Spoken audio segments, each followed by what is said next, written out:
नमस्कार जय जगन्नाथ सांग माने मु झिल्ली आपण मानकु मो चैनल झिल्ली कुकिंग होम को बहुत बहुत स्वागत। चलंतु आज हम बनेबा पालंग पनीर। प्रथमे पालंग को 2-3 मिनिट पई सिझे नेबा।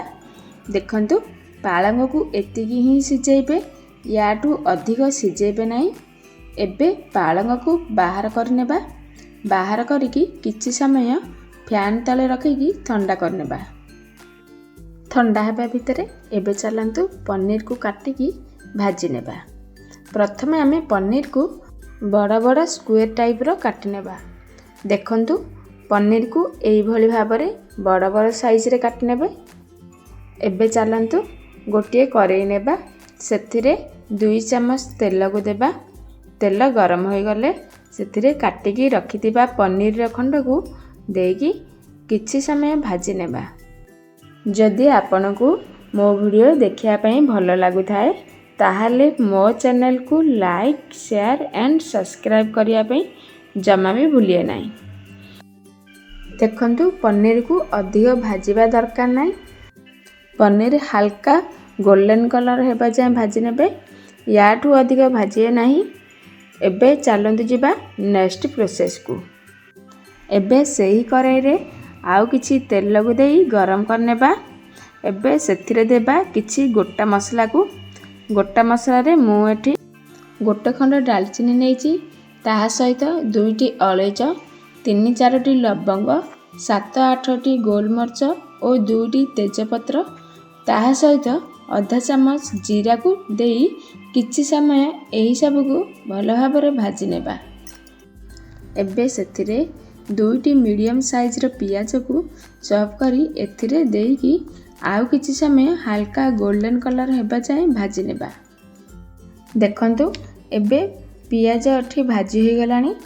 एबे एथिरे 1 चम्मच अदा रसुण रो पेस्ट को देकी किछि समय भाजीबा। अदा रसुण रो कंचा स्मेल जिबा जाय भलो भाबरे भाजी नेबा।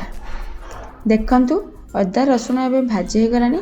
एबे एथिरे गोटे मीडियम साइज रो टमाटो को पेस्ट कर नेइची। एबे सेही पेस्ट को एथिरे देबा।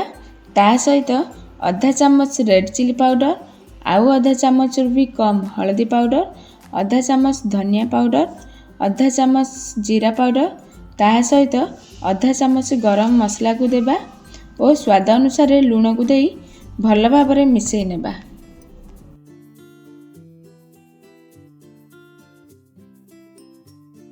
मसला रो तेल बाहरिबा जाए मसला को भलो भाबरे कसिबा। आपण जेकोनोसी तरकारी बनातु मसला को भलो भाबरे कसिले ही तरकारी स्वाद द्विगुणा बढ़ी थाए। एबे देखंतु मसला ठीक कसी होई गलानी। एबे एथिरे आगरू बाटिकी रखिथिबा पालंग को एथिरे देईकी भलो भाबरे मिसेई नेबा। देखंतु मसला एबे भलो भाबरे मिसी गलानी। एबे आकु 2-3 मिनिट पई फुटै नेबा। देखंतु 2-3 मिनिट होई गलानी। एबे आगरू भाजिकी रखिथिबा पनीर को देई एही सब को भलो भाबरे मिसेई नेबा। एबे एही सब को आउ 3-4 मिनिट पई फुटिबा को छाड़िबा, जहा द्वारा पनीर रो भीतर को मसला जाई परिबो। देखंतु पालंग पनीर एबे केते सुंदर देखा जाउची। तेल मध्ये ऊपर को बाहर जाइची। पालंग पनीर एबे पूरा रेडी हो गलानी। एबे गोटिए सर्विंग बाउल को बाहर करी जे कोनसी रुटी, परोटा, नान किंबा गरम भात सहित खाई परिबे। मु याको गरम गरम बटर नान सहित सर्व करची।